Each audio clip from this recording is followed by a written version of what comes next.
ચૂંટણી પતી એટલે વિકાસ ગુમ। વડલી ગામમાં નેતાઓનો મોટો ખેલ। વોટ બેંકની રાજનીતિનો જીવતો જાગતો પુરાવો। વડલી ગામનો અડધો અધૂરો રસ્તો। વડલી ગામના સ્થાનિકોનો સૌથી મોટો અને વેધક આક્ષેપ એ છે કે હમણાં સ્થાનિક ચૂંટણીઓ આવી એટલે નેતાઓએ માત્ર ને માત્ર મત ખાતર આ રસ્તાનું કામ ઉતાવળે શરૂ કરાવી દીધું હતું, પણ જેવી ચૂંટણી નજીક આવી અથવા વહીવટ ગોઠવાયો એટલે તરત જ ગ્રામજનોને કોઈ પણ જાતની જાણ કર્યા વગર અચાનક જ કામ બંધ કરી દેવામાં આવ્યું। ગ્રામજનો રોષે ભરાઈ અને પૂછી રહ્યા છે કે શું તંત્ર અને નેતાઓ આમને માત્ર વોટ બેંક સમજે છે? ચૂંટણી જીતાડવા માટે માત્ર જેસીબી લાવી અને રસ્તા પર પથ્થરો નાખી દેવાના અને પછી કામ બંધ કરી અને જતા રહેવાનું। ચૂંટણી ટાણે શરૂ થયેલું આ કામ અચાનક બંધ થવા પાછળ કોઈ મોટો રાજકીય ખેલ છે કે પછી કોન્ટ્રાક્ટરની આડોડાઈ અને ભ્રષ્ટાચાર? તે હવે એક મોટો તપાસનો વિષય બન્યો છે। 20 વર્ષથી હાલાકી ભોગવતી જનતાને ફરી એકવાર વિકાસના નામે છેતરવામાં આવી રહ્યા છે। હવે પાછું રસ્તાનું કામ ક્યારે સારું થાય એ જોવું રહ્યું। બ્યુરો રિપોર્ટ, લોકપક્ષ ન્યૂઝ, રમેશ સત્યની સાથે।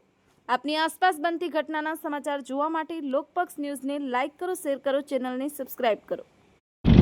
કે આપણા વડલી ગામનો રસ્તો લગભગ 20 વર્ષથી આમને ખરાબ છે। ખરાબ હોવાના કારણે આ વડલી ગામના અવર જવર કરનાર લોકોને બહુ તકલીફ પડે છે। કોઈ ગર્ભવતી બૈરા હોય અથવા કોઈ દર્દી હોય એવું તો બહુ તકલીફ પડે છે।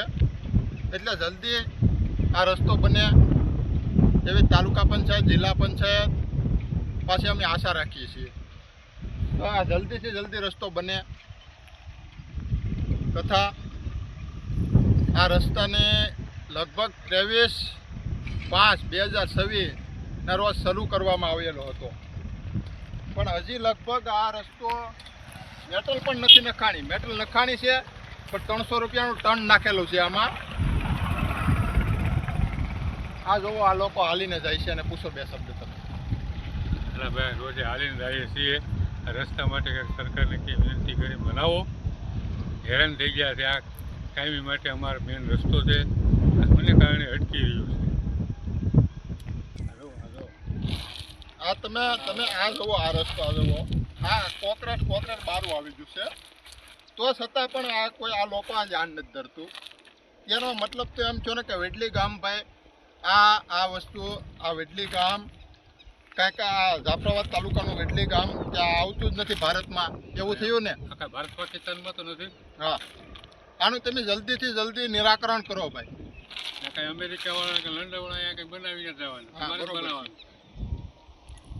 આની તમે જલ્દીથી જલ્દી નિરાકરણ કરો અને આને શરૂ કરો તમે। ચોમાસામાં જો આ રસ્તો બનશે તો ચોમાસામાં તો કંઈ બનવાનું નથી। આ જુઓ, આ તમે આ મેટલ 35 જ નથી આમાં તે મેટલ છે, તમને દેખાય છે, જુઓ 300 રૂપિયાનું ટન આવે છે, એ મટીરિયલ નાખેલું છે આમાં પણ નાખેલું જ નથી। આમાં વ્યવસ્થિત રીતે તમે થિકનેસ પ્રમાણે કામ કરો, તમને જે રીતે થિકનેસ આપેલું છે એ પ્રમાણે કામ કરો, તમે વર્કઆઉટર પ્રમાણે કામ કરો, તમે જલ્દીથી જલ્દી તાત્કાલિક આ રસ્તાનું નિરાકરણ કરો, એટલે અમારી નમ્ર વિનંતી છે।